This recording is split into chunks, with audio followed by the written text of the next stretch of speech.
का यूज इन्होंने कहाँ पे किया? हाइड्रोलिक ब्रेक्स में, हाइड्रोलिक लिफ्ट में, हाइड्रोलिक ब्रेक और हाइड्रोलिक लिफ्ट में, और हाइड्रोलिक सस्पेंशन में भी। कभी आप लोगों ने हाइड्रोलिक देखा हुआ है? Yes sir.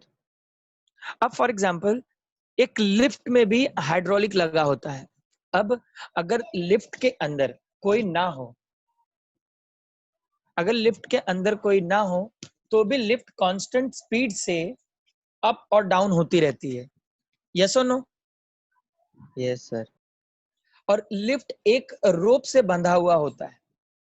अब जैसे ही लिफ्ट में 10 लोग एंटर होते हैं, याद रखो, जैसे लिफ्ट में 10 लोग एंटर हो जाते हैं तो क्या लिफ्ट की स्पीड से चेंज हो जाती है क्या? No sir. No sir, the rope change नहीं होती balances. है, बैलेंस ही रहता है ना। Yes sir. क्या क्या ऐसा उसके अंदर कुछ है? कोई तो सर पॉइंट होगा। सर वो रोप में टेंशन आ जाता है जिससे वेट बैलेंस हो जाता है। ये बैलेंस करने का काम किसका होता है? सर रोप का। अह, वो रोप एक ऊपर हाइड्रोलिक सस्पेंशन से बंधा हुआ है।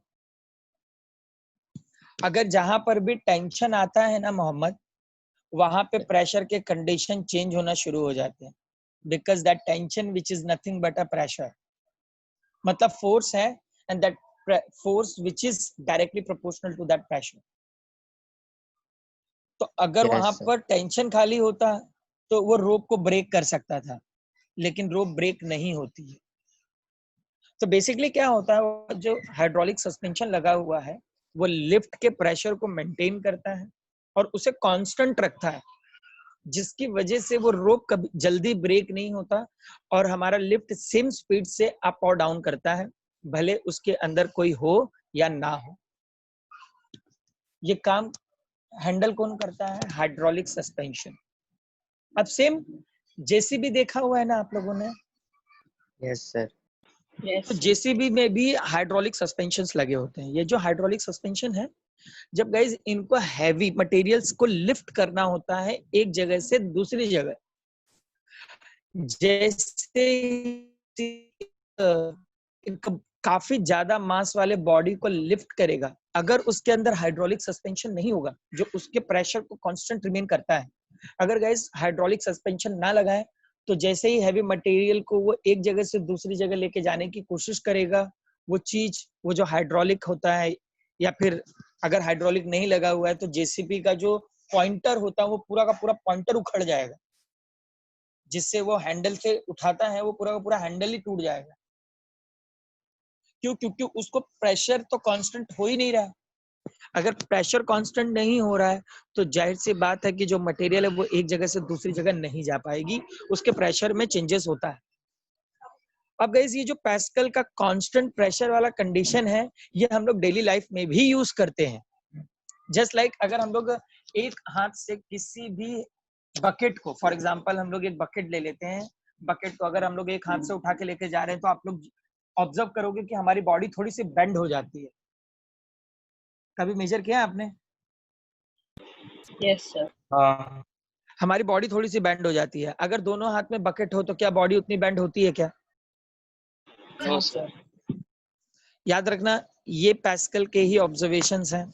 मतलब अगर दोनों हाथ में बकेट है तो आपका प्रेशर कांस्टेंट है, प्रेशर कांस्टेंट होने की वजह से जो काम आप लोग कर रहे हो वो इजीली कर सकते हो।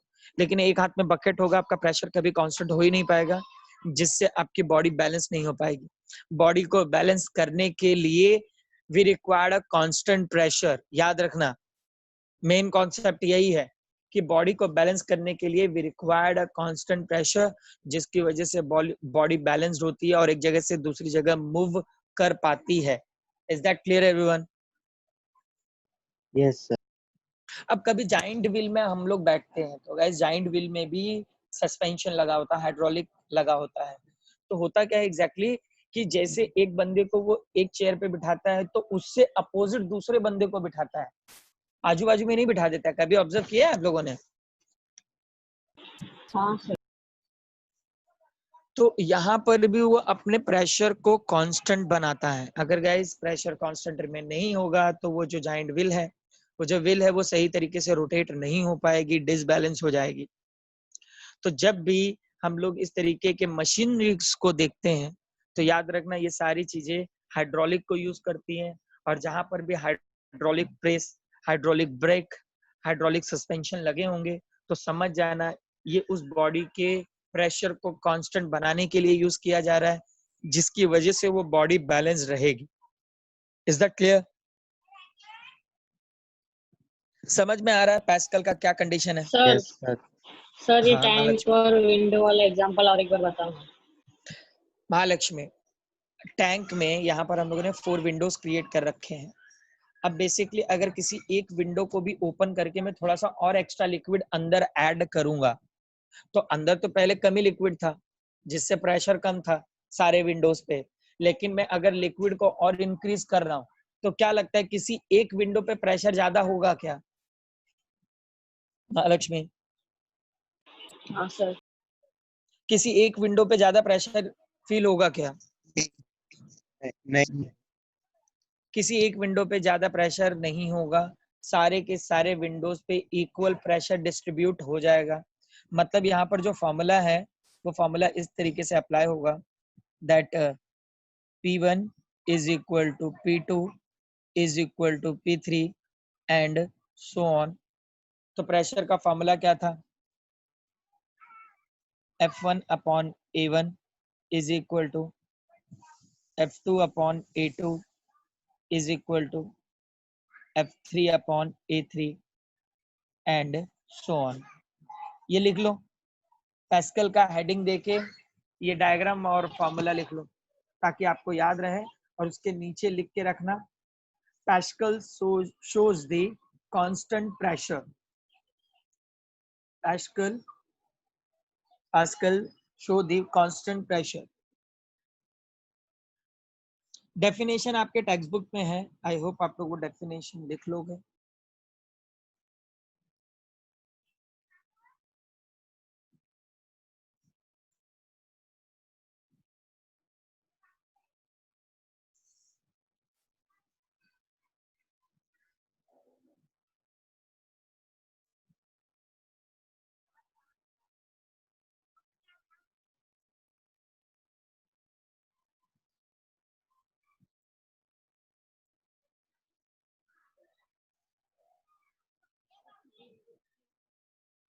Done everyone?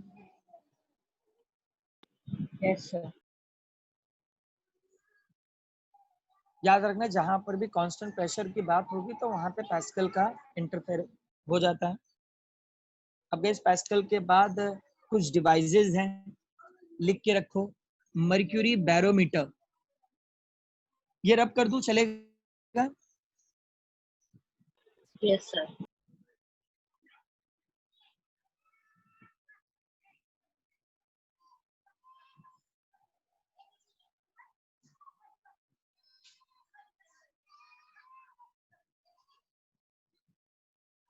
नेक्स्ट हेडिंग है guys mercury barometer.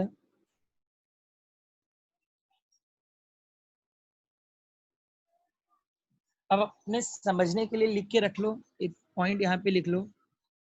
N instrument that measures atmospheric pressure, an instrument that measures atmospheric pressure is called a barometer.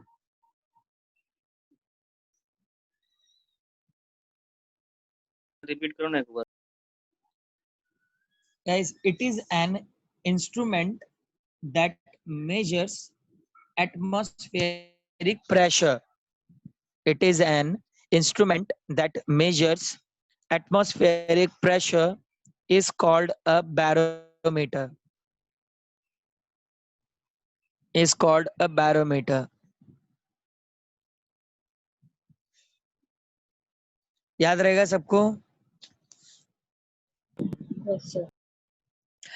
याद रखना गाइस, एटमॉस्फेरिक प्रेशर को मेजर करता है बैरोमीटर। टॉर्सॉइल्स करके एक साइंटिस्ट थे जिन्होंने इसका एक्सपेरिमेंट किया था और ये डिवाइस बनाया था। तो आपको इनके इंट्रोडक्शन लिखने नहीं आएगी, 1 मार्क के क्वेश्चन में या फिर एमसीक्यूज में पूछा जा सकता है कि बैरोमीटर का वर्क क्या है। तो आपको सिंपली वहां पर लिखना है that barometer which is measures the atmospheric pressure. और गाइज यहाँ पर भी सेम फॉर्मूला ये यूज करता है that PB is equal to PA plus H rho G, ये फॉर्मूला को वो यूज करता है।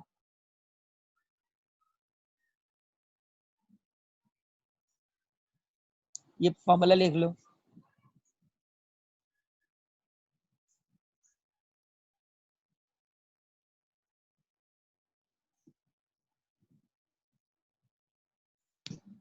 याद है ना गेज प्रेशर? गेज प्रेशर याद है आप लोगों को? Yes, sir. P2 minus P1 equals to height into density into gravity. तो सेम कॉन्सेप्ट यहाँ पर भी है, PB minus PA is equal to H rho G, जहां पर PA को इक्वल के दूसरे साइड लेकर गया है, जिसकी वजह से ये प्लस वाला इक्वेशन मिला है। ये डेरिवेशन गेज प्रेशर का डेरिवेशन यहाँ पर एप्लीकेबल है, ठीक है। Yes sir. अब गाइस मर्क्यूरी बैरोमीटर के बाद जो दूसरा कॉन्सेप्ट आ जाता है वो आता है हमारा ओपन ट्यूब मैनोमीटर। नेक्स्ट आ जाता है open tube manometer. Manometer, open tube manometer. Manometer का नाम कभी किसी ने सुना है क्या?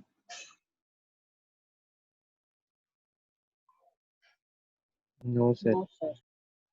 Guys, open tube manometer which is used to measure the pressure difference, नीचे लिख के रखो शॉर्ट में, open tube manometer is used to measure the pressure difference। pressure differences को measure करने के लिए will use the open tube manometer।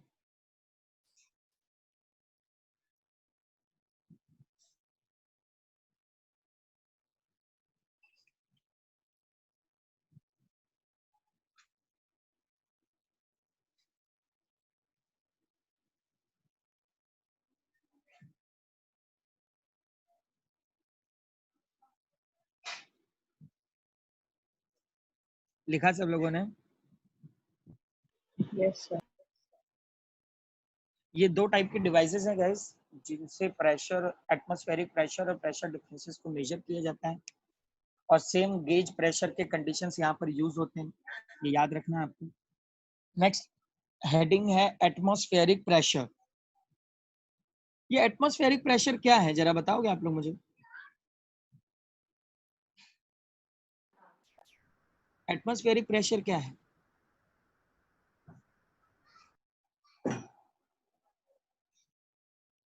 Sir, the pressure exerted by the atmosphere, sir.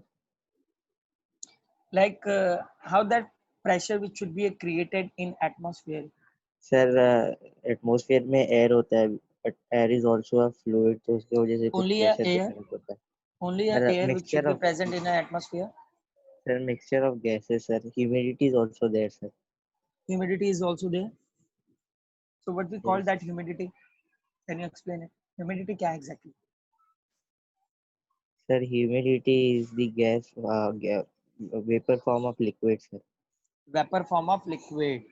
It means अर्थ के एटमॉस्फेयर में we had some fluid. Fluid मतलब जो liquid है, liquid है, एयर है, तो हम लोग उनको इन शॉर्ट कह सकते हैं that earth atmosphere is made of a fluid, namely air और liquid. It exerts a downward force due to its weight. अपने वेट की वजह से ये डाउनवर्ड फोर्स अप्लाई करता है। समझ में आ रहा है? I repeat, earth atmosphere is made up of a fluid. अगर इसको ऑर्डर में हम लोग बोले तो air and liquid. It exerts a downward force due to its weight. The pressure due to this force is called atmospheric pressure. समझ में आ रहा है एटमॉस्फेरिक प्रेशर एग्जैक्टली क्या है? Yes. Yes, sir. ये लिख के रखो, अपने समझने के लिए लिख के रखो ये सारे points. Earth atmosphere is made up of a fluid. Earth atmosphere is made up of a fluid. Bracket में लिख लो air and liquid.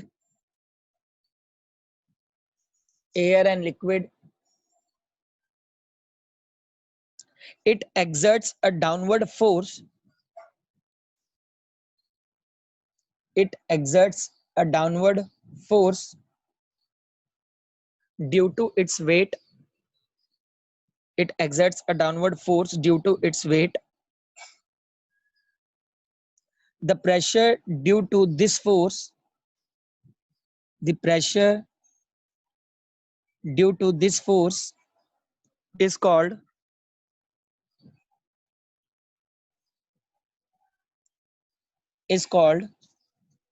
atmospheric pressure.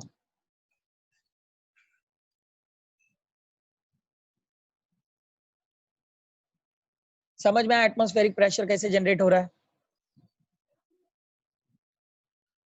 Yes, sir.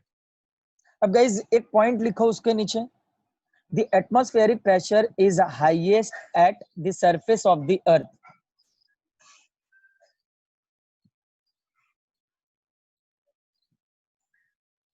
The atmospheric pressure is highest at the surface of the earth.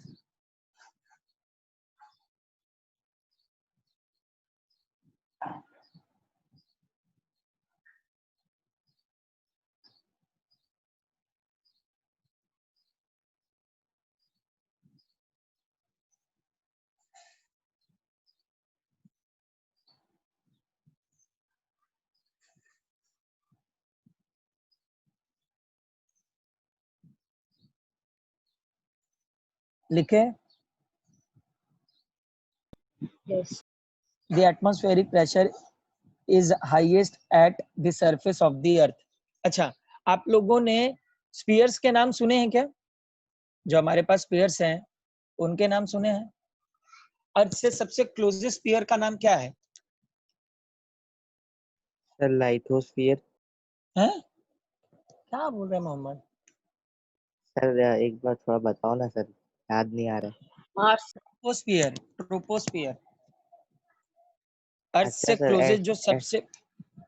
Sir atmosphere की layers की बात कर रहे हो आप? यस, जो स्पीयर्स हैं, जो लेयर्स हैं हमारे, सबसे पहला जो स्पीयर है वो ट्रोपोस्फियर है, उसके बाद स्ट्रेटोस्फियर है, मेसोस्फियर है, मेसोस्फियर का दूसरा नाम ओजोन लेयर है, ओजोन लेयर के बाद आइनोस्फियर है, आइनोस्फियर के बाद एक्सोस्फियर है. याद रखो. यस अब ये सर. जो हमारा ट्रोपोस्फियर है ये अर्थ सरफेस से लेके 20 किलोमीटर तक ऊपर अगर आप जाते हो तो वहां पे आपको ट्रोपोस्फियर भी मिलेगा.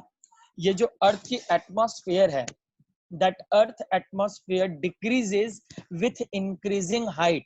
नीचे लिख के रखो, ये पॉइंट लिख के रखो अपने समझने के लिए. Earth atmosphere decreases with increasing height.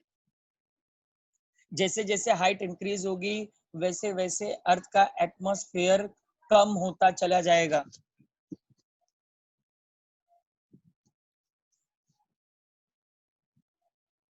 Repeat करो एक बार. Atmosphere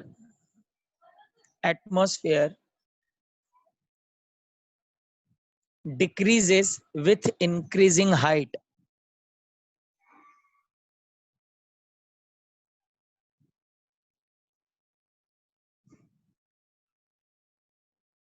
Earth atmosphere decreases with increasing height.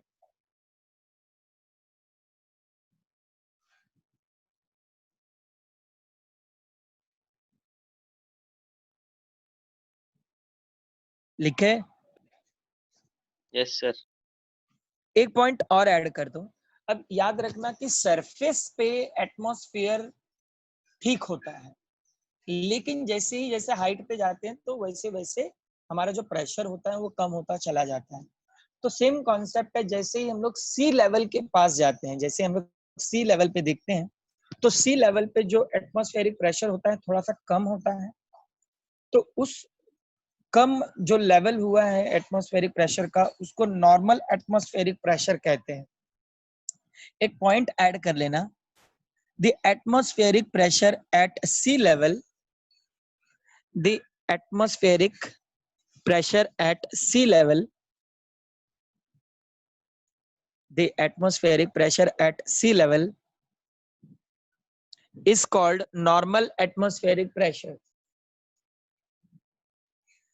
Is called normal atmospheric pressure. Is called normal atmospheric pressure.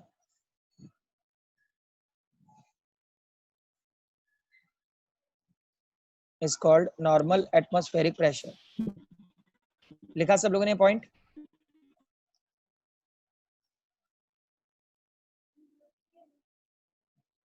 Yes or no? Yes, sir. Yes sir, लिख atmospheric pressure clear हुआ सबको कि कैसे generate होता है और हाइट पे किस तरीके से फॉर्म करता है ये?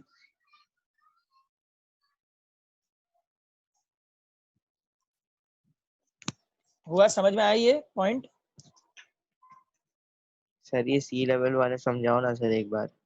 लिसन, सी लेवल पे जैसे ही हम लोग जाते हैं वैसे ही हाइट इंक्रीज हो जाती है मोहम्मद। जैसे जैसे हम लोग सी लेवल पे जाते हैं, क्योंकि हमारा जो पूरा का पूरा जो सी लेवल का कॉन्सेप्ट है ये डोम स्ट्रक्चर पे डिपेंडेंट है, जिसकी वजह से वहां पे फ्लोटिंग ऑर्डर जनरेट होता है। जो फ्लोज देखते हो आप लोग, जो वेव्स दिखाई देते हैं आपको, ये वेव्स इसलिए दिखाई देते हैं क्योंकि जो वाटर है ये अप टू डाउन ट्रैवल कर रहा है। तो ये पूरा का पूरा डोम स्ट्रक्चर है, और जैसे ही हमारा सरफेस से उस डोम स्ट्रक्चर के पे जाते हैं तो हम लोग ऑटोमेटिक सरफेस से ऊपर जाना शुरू करते हैं, जिससे जो एटमॉस्फेरिक प्रेशर है हमारा कम होना शुरू हो जाता है। तो मतलब वहां पर भी होता है, क्योंकि हम लोग 20 किलोमीटर अबव नहीं चले गए हैं, लगभग कुछ ही मीटर का डिस्टेंस होता है, जिसकी वजह से वहां पे नॉर्मल एटमॉस्फेरिक प्रेशर होता है। मोहम्मद, सर तो हम लोग सी लेवल पे रहते हैं ना? हम लोग सी लेवल से देखने जाएंगे तो नीचे रहते हैं, क्योंकि अगर हम लोग सी लेवल पे रहते तो कभी भी वेव्स नहीं बनते ना। कभी देखा है आपने समुद्र में लहरें बहुत बड़ी बड़ी जनरेट होती हैं? यस किस सर। वजह से जनरेट होती हैं? किस वजह से जनरेट होती है वो? सर क्योंकि हम और लोग ये रिम के, ये किनारे की तरफ ही क्यों आती है? कभी ऑब्जर्व नहीं किया है? किया है सर।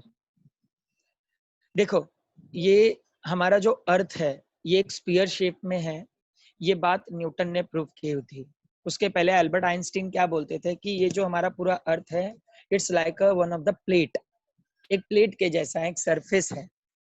लेकिन फिर न्यूटन ने इसे प्रूव किया हुआ था कि अगर आप किनारे पे खड़े होकर किसी बोट को एक्सपीरियंस करो जो पानी में दूर आपसे जा रहा है, तो कुछ देर के बाद वो दिखना बंद हो जाता है। कभी ऐसा मेजरमेंट किया है? यस अगर हम सर। लोग बोट को देखें तो कुछ देर के बाद दिखना बंद हो जाता है। तो क्यों दिखना बंद हो रहा है? क्योंकि हमारा जो स्फीयर है, curvature of the earth sir. Sphere है, क्योंकि कुछ देर तक आप इसे यहाँ पे खड़े होके ऑब्जर्व कर रहे हो, और हमारा जो भी बोट था वो इस तरीके से ट्रैवल कर रहा है, कुछ देर के बाद ये नीचे जाएगा तो आप ये मेजर कर पाओगे, लेकिन वो तो नीचे चले गया है तो ये दिखाई ही नहीं देगा, जिससे ये प्रूव हो रहा था कि जो हमारा अर्थ है ये स्फीयर शेप में है। समझ में आ रहा है?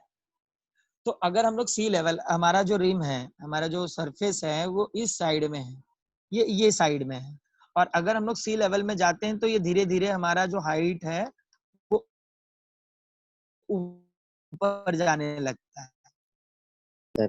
समझ में आ रहा है? Yes. तो इस तरीके से हमारा होता है, जैसे हम लोग सी लेवल पे जाते हैं तो हम लोग नॉर्मल सरफेस से थोड़ा सा ऊपर चले जाते हैं, जिससे वहां पर जो एटमॉस्फेरिक प्रेशर वो थोड़ा सा चेंज हो जाता है, थोड़ा सा ही चेंजेस होता है, जिसे हम लोग नॉर्मल एटमॉस्फेरिक प्रेशर कह रहे हैं, जो नॉर्मल है।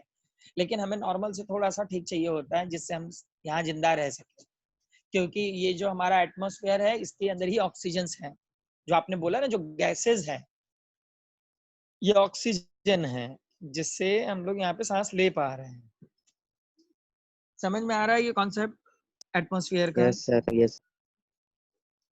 ओके, तो ये पूरा कॉन्सेप्ट क्या था? एटमॉस्फेयर का था। अब गाइस जो नया टॉपिक यहाँ पे स्टार्ट हो जाएगा उस टॉपिक का नाम है सरफेस टेंशन। याद है ना आप लोगों को, जो वाटर ड्रॉप था वो वाटर ड्रॉप रेस्ट में ही था। वो वाटर ड्रॉप क्या था? रेस्ट पे ही था, जिसे हम लोग क्या बोल रहे थे? Hydrostatic. Is that clear everyone? Yes sir. अब हम लोगों ने बोला कि सरफेस टेंशन की वजह से ये जो फ्लूइड है ये रेस्ट पे है। तो सरफेस टेंशन क्या है? सरफेस टेंशन क्या है ये बात कैसे पता चलेगा हमें?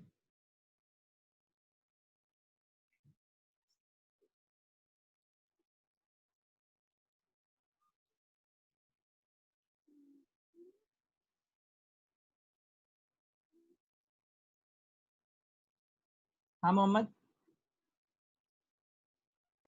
सर सोचने वाली सरफेस बात है कि नहीं? सरफेस पे जो प्रेशर है सर उसको सरफेस टेंशन बोल सकते हैं ना सर?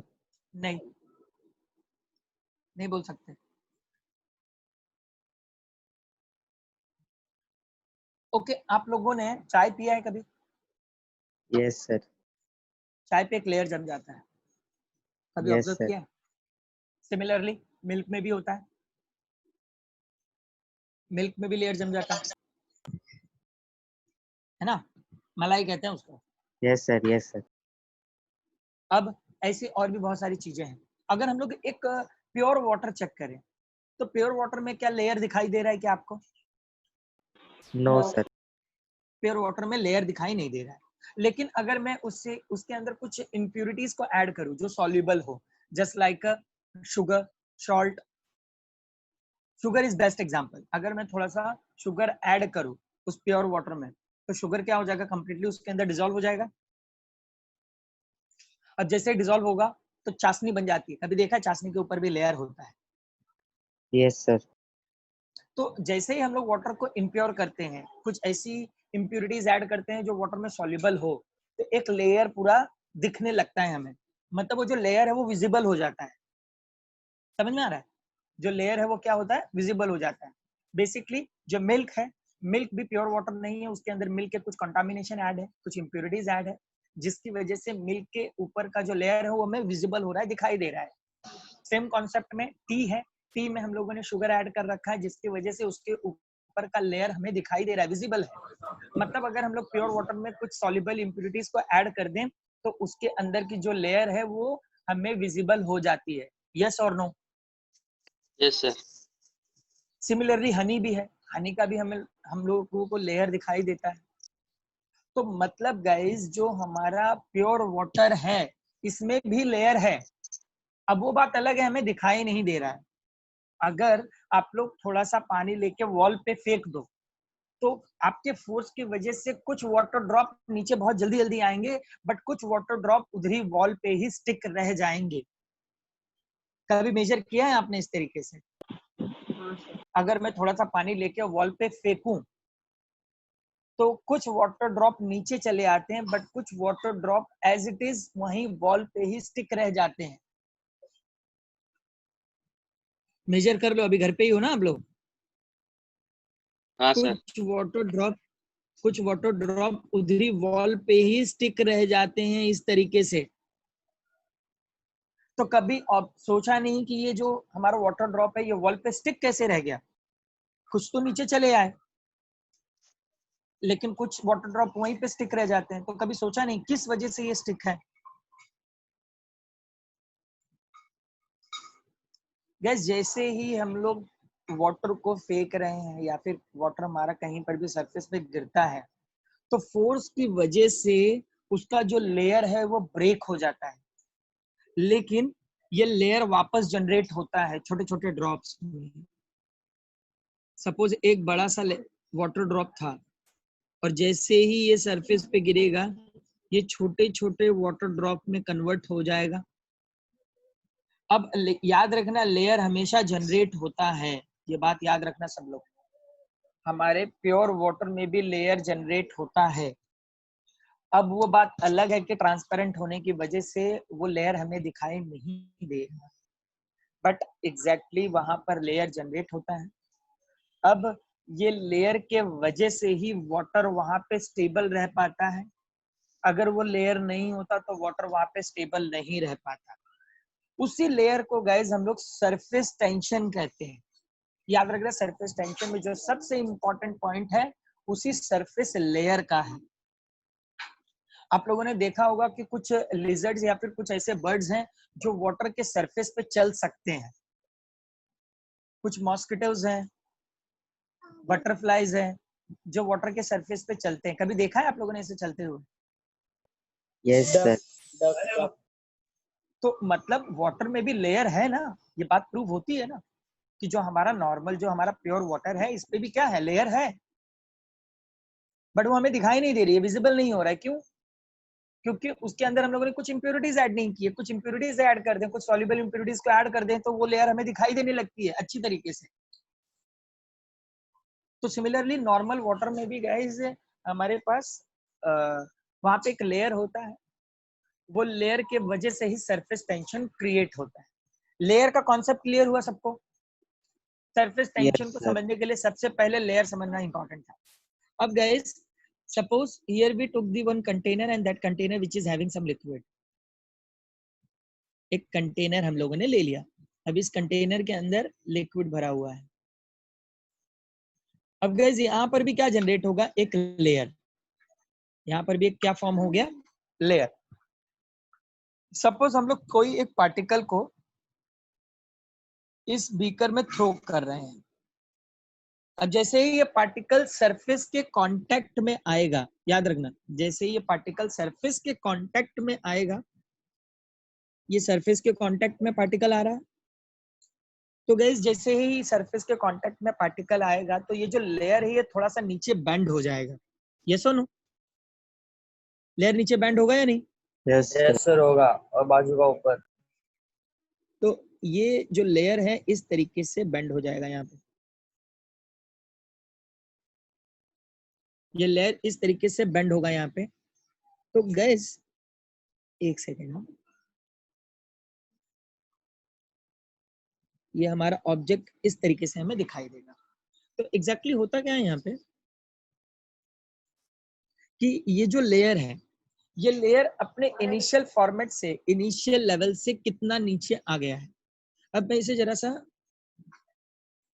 कंपेयर करके बनाता हूँ ताकि आप लोगों को इजीली क्लियर हो। यहाँ पे दो टाइप के लेयर अब बन गए हैं।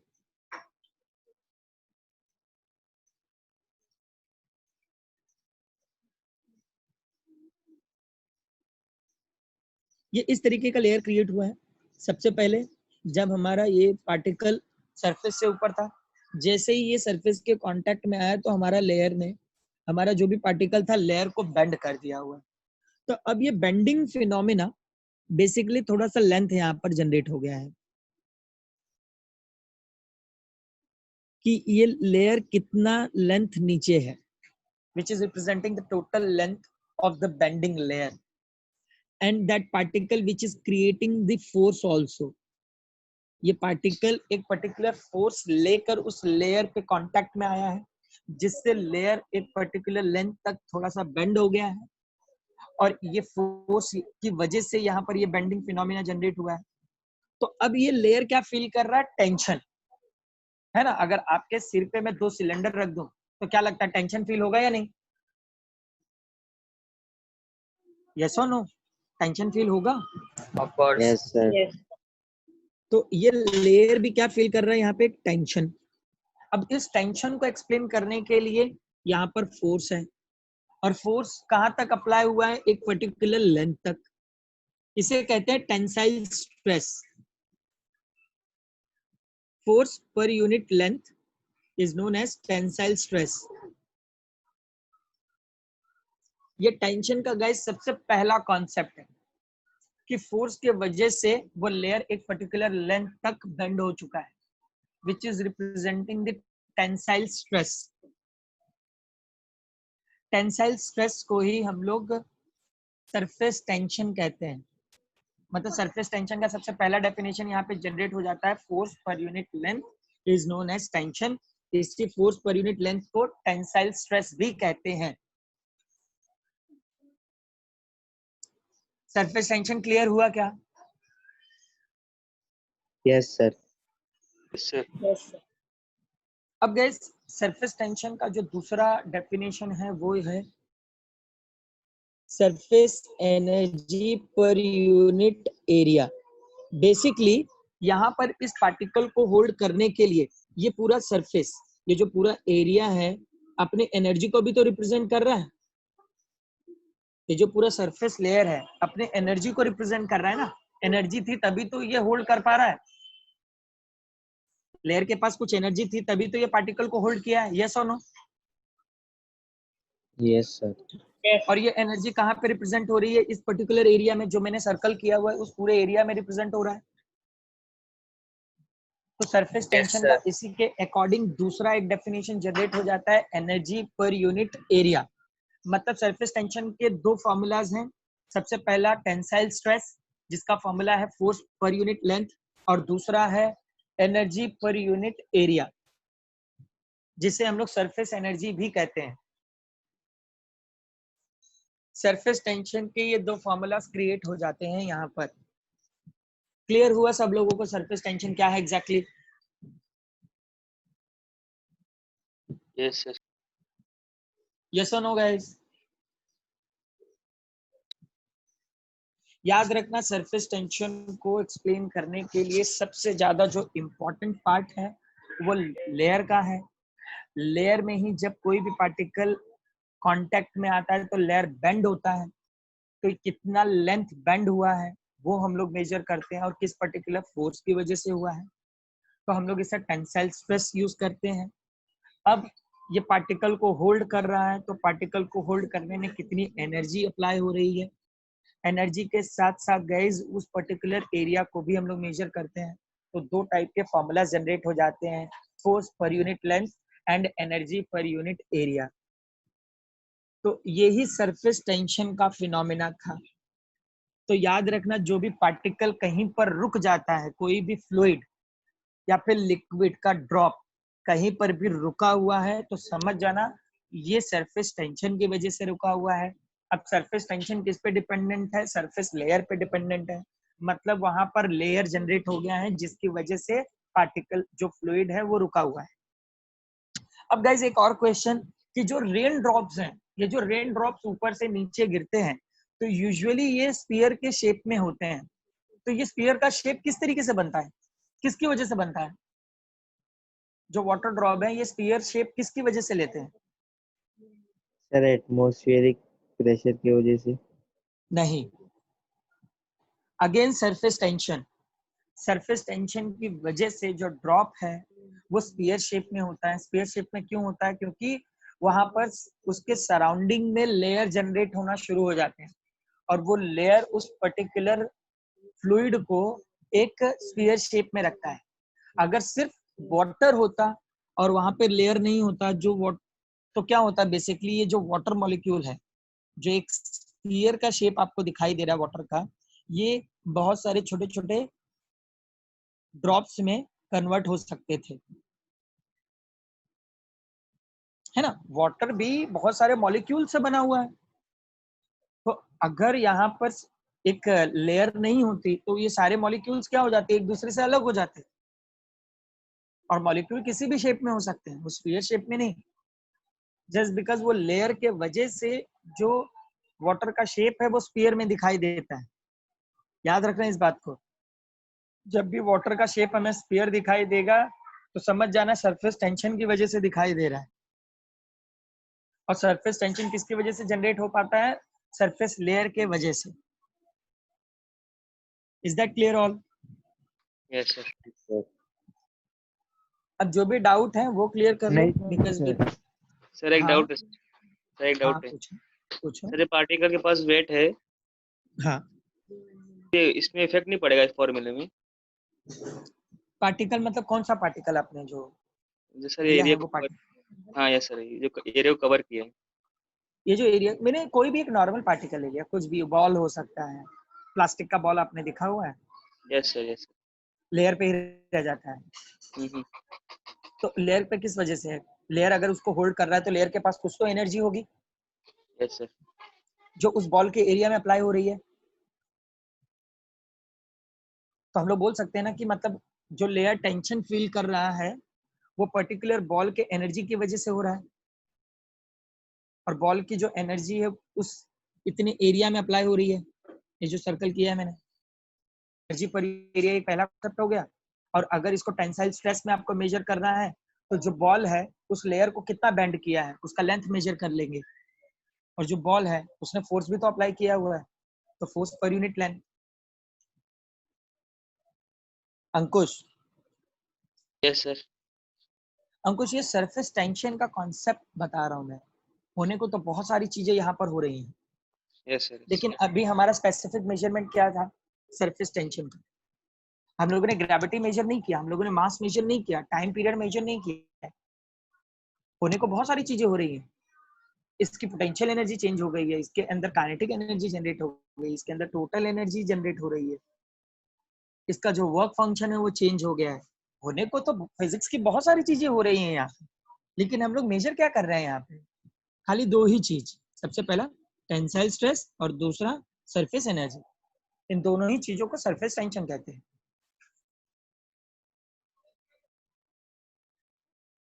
Clear all? Yes sir, clear. Surface tension का पॉइंट क्लियर हुआ है? Viram, Viram, Mahalakshmi, Abhinav, Abhishek, Ankush, yes sir. Faiz, sir clear है। Yes, sir. Harshada, Mohammad, Yes, sir. Prachi, Prajwal, Prajwal,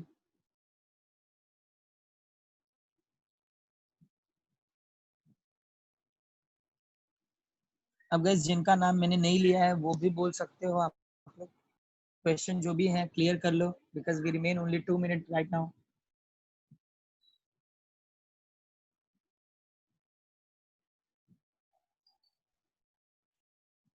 जो भी डाउट है क्लियर कर सकते हैं। सर आपने बोला वाटर का स्पेस स्फेरिकल टेंसाइल फोर्स की वजह से होता है। हाँ अभिषेक। सर देन वाटर का एक्चुअल शेप क्या होगा? अभिषेक आपकी वॉइस ब्रेक हो रही है। अभिषेक सर चैट बॉक्स में डालता हूँ। चैट बॉक्स में डाल दो। ठीक, अभी जब भी चैट बॉक्स बोला तभी क्लियर आवाज आ रही है। सर यहाँ पे नेटवर्क आते जाते रहते हैं।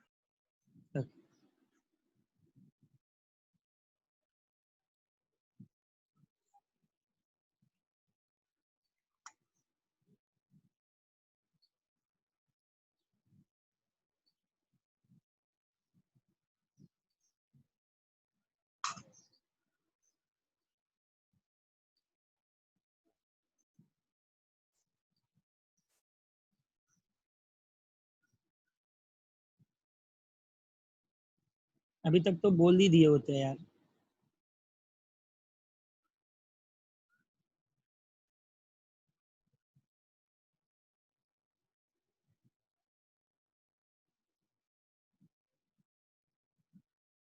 स्फीयर, अभिषेक एक्चुअल शेप स्फीयर ही है, क्योंकि जब हम लोग उसको माइक्रोस्कोप से ऑब्जर्व किए थे तो स्फीयर था।